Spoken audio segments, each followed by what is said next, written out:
Fast fashion is mass-produced clothing at a volume and speed far exceeding traditional fashion lines. As opposed to luxury brands, which release 2 main collections a year with perhaps a few smaller collections in between, fast fashion brands are churning out new collections every few weeks with a giant volume of pieces. Their process from design conception to being sold in stores is measured in days rather than months.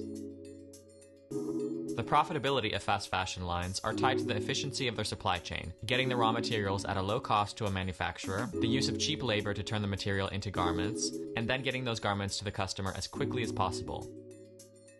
The biggest player in the world of fast fashion is Inditex, the Spanish company which includes Zara, Zara Home, Massimo Dutti, Pull&Bear, Bershka, Stradivarius, Oysho, and Uterque.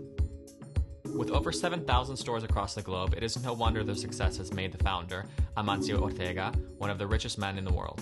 Other titans of fast fashion include Uniqlo, H&M, Forever 21, Topshop, and Primark.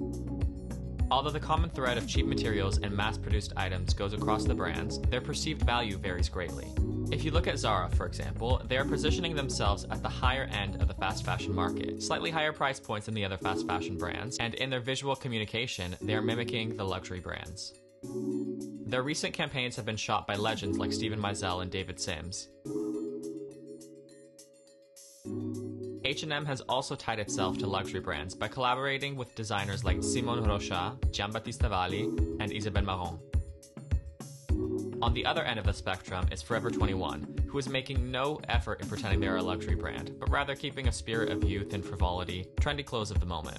Since fashion brands are always producing new clothing to be sold in stores, they are providing much more work for models than traditional fashion brands. Booking a campaign for Prada may bring other opportunities and elevate the prestige of a model, but the mass amounts of work from fast fashion brands is what pays the bills.